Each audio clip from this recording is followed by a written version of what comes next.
নুৰ আলম শইকীয়া ডাঙৰ শুনিছে হয় ষ্টুডিঅ'ত আমাৰ সৈতে মুস্তাফা কামাল আজহাৰী ডাঙৰীয়া আছিল আৰু তেখেতে এটা বাক্য কৈছে আজি যে হযৰত মহম্মদে কি আপুনি বিষয়টো ক'লে হযৰত মহম্মদে কৈছে লা ইলাহা ইল্লাল্লাহ নকলে লা ইলাহা ইল্লাল্লাহ বুলি নকলে মানুহ হত্যা কৰিব লাগে বুলি হযৰত মহম্মদে কৈছে বুলি কৈছে এখেতে আপুনি কি ক'ব এই ক্ষেত্ৰত কি ক'লে লা ইলাহা ইল্লাল্লাহ বুলি ক'লে যদি নকয় তেতিয়া মানুহক হত্যা কৰিব লাগে বুলি কৈ হযৰত মহম্মদে কৈছে বুলি কৈছে হাদিছত আছে বুলি কৈছে আল্লাহৰ নবীটো তেনেকুৱা কথা কোৱা নাই তেনেকুৱা কথা কথা আহে কালি অহা নাই তেখেতে কৈছে তেখেতে জোৰ দি কৈছে যে কৈছে বুলি কৈছে শৰীফৰ হাদিস নম্বৰ 33 উলাওক নাই তেখেতে কক নাই মুছলিম শৰীফ হাদিস নম্বৰ হয় হয় এই বিষয়টো কি ক'ব আপুনি নামাতিব মুস্তাফা ডাঙৰীয়া কি উলিয়াইছে কি বিষয়ত কি কথা পাতিছে তেখেতে জানিব তেখেতৰ কথা এই বিষয়টো লৈ আপুনি কি ক'ব মানে এনেকে কোৱা নাই হয় ষ্টুডিঅ'ত হয় আচ্ছা আচ্ছা না মই এইটো কথাই ক'ব বিচাৰো তেখেতে তেখেতৰ কি মত তেখেতৰ কি বক্তব্য সেইটো তেখেতৰ আছে কিন্তু আপোনাৰ যোগেদি চেনেলৰ যোগেদি যিসকলে শুনি আছে তেখেতসকলে এই কথাই ক'ব বিচাৰো তেনেকুৱা ইছলামত কোনো ধৰণৰ কথা উল্লেখ নাই হাদিস কোৰানত উল্লেখ নাই হয়তো তেখেতৰ বুজাত ভুল হ'ব পাৰে নতুবা তেখেতে পঢ়াত ভুল কৰিব পাৰে কৰবাত নপঢ়িলে হত্যা তেনেকুৱা কোনো ধৰণৰ কথা ইহঁতি আজি মাদ্ৰাসা শিক্ষা সলনি নকৰে ইহঁতি অনাগত দিনত ঘটনা কৰাব আমাৰ ল'ৰা জয়তে কৰাব ঘটনা ইহঁতি অনাগত দিনত ভুল স্বীকাৰ নকৰে তেখেতে কথাটো শুনি লওক নুৰ আলম শইকীয়া ডাঙৰীয়া কথাটো শুনি লওক কোৰানত লিখা আছে আপুনি অকমান ৰ'ব 1 মিনিট সময় ৰ'ব তেখেতে কৈ লওক হয় শইকীয়া ডাঙৰীয়া কওক এই কথাটোৱে কৈছো তেখেতে যিটো কথা কৈছে সেইটো তেখেতৰ দাবী বা তেখেতৰ মত হ'ব পাৰে কাৰণ আমি ইয়াত আহি বহিছো আমিও তেনেকুৱা কোনো কথা নহয় ন কথাবোৰ সন্মুখত আহি প্ৰুভ কৰক শুনক লা ইলাহা ইল্লাল্লাহ নপঢ়িলে কোনো মানুহক হত্যা কৰিব লাগিব বুলি উল্লেখ কৰা নাই এই কিতাপখন মই হেৰিটো চালো কিন্তু না এখন কিতাপ এইটো মিনিংটো কোনো নাজানে বাৰু কিন্তু মই এটা চ্যাট জিপিটিত চালো গ'ল কত নাই লিখা কিন্তু ঠিক আছে মই নাই লিখা ঠিক আছে মই এটা কথা নুৰ আলম শইকীয়া ডাঙৰীয়া আৰু এটা বাক্য তেখেতে যিটো বাক্য ইতিমধ্যে ক'লে কিমান নম্বৰ বুলি কৈছিল আপুনি 433 হাদিছৰ ইতিমধ্যে নুৰ আলম শইকীয়া ডাঙৰীয়া আপুনি এইটো কৈছে যে নবীয়ে তেনেধৰণৰ কথা কোৱা নাই গতিকে মুস্তাফা কামাল আজহাৰী ডাঙৰীয়া বুজাত ভুল হৈছে বুলি আপুনি কৈছে সাপোৰ্টাৰ হয় বুজাত ভুল হৈছে ইহঁতি সন্ত্ৰাসবাদী সৃষ্টি কৰি আছে ৰ'ব বুজাত ভুল হৈছে কৰবাত বুজাত ভুল হৈছে আহি পেলাই বুজাই দিয়ক কালি আহিব বুজাবলৈ আহিব তেওঁ বুজাবলৈ আহিব ঠিক আছে ধন্যবাদ জ্ঞাপন কৰিছো তেওঁ বুজাবলৈ আহিব ঠিক আছে নুৰ আলম শইকীয়া ডাঙৰীয়াই কৈছে যে এইবোৰ মোল্লা হয় ইহঁতি একো নাজানে নুৰ আলম কওক মুকিবুৰ কওক ইহঁতি যোৱাবাৰ মই শান্তিৰ বাৰ্তা এটা দিছিলো অসমৰ ৰাইজক যে মই এই নুৰ আলমৰ সাহস আছে সনাতনীসকলক ঈদৰ নামাজ পঢ়িবলৈ দাৱাত দিবলৈ কাৰণে মই যোৱা ৰোজাৰ ঈদত গোটেই অসমবাসী ৰাইজক সত্যৰঞ্জন বৰাক মই ভিডিঅ' বনাই কৈছো দাদা মই আপোনালোকৰ লগত পূজাও কৰিলো ভাল লাগিলে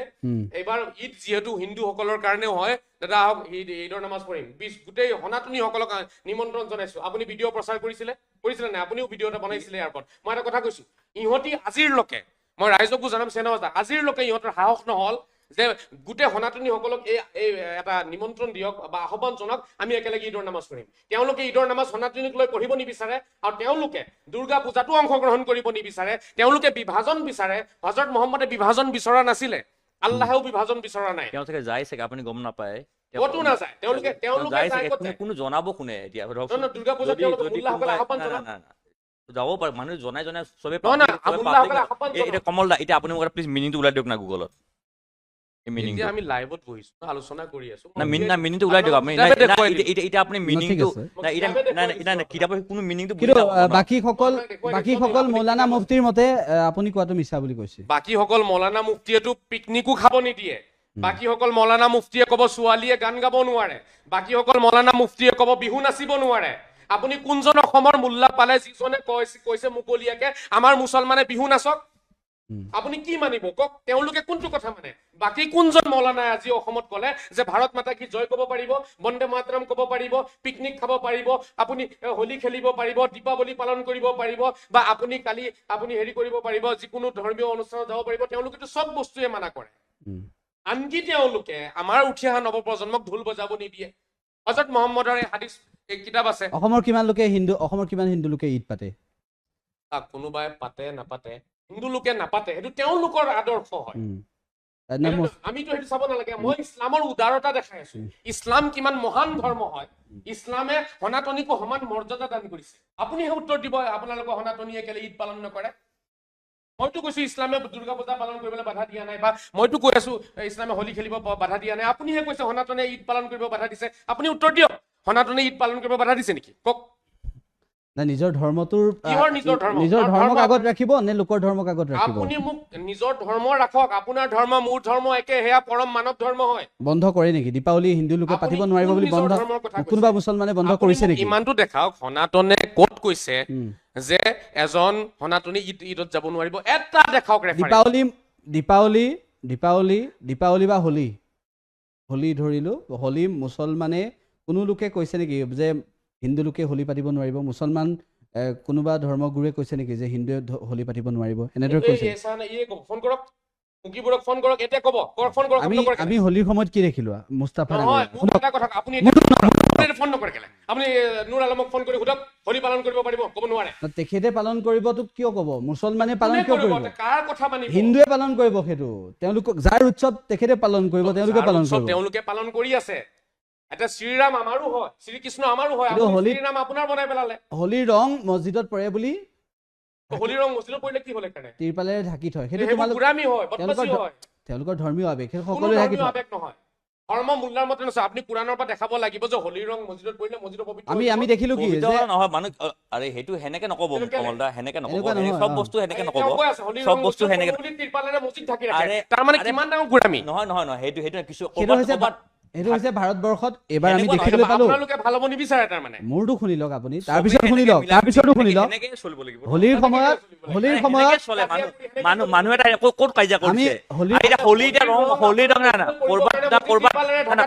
কিন্তু মছজিদ কি ত্ৰিপাল ঢাকা মই দেখা নাই আজিলৈকে এওঁ কৈছে এওঁহে দিব এতিয়া না ক'ৰবাত দুই এটা মছজিদ হ'ব পাৰে কিন্তু সেনেকুৱা নহয় না সেনেকুৱা নহয় অপমান কৰিছে সেনেকুৱা নহয় সেনেকুৱা নহয় তাই ক'ব না সেনেকুৱা নহয়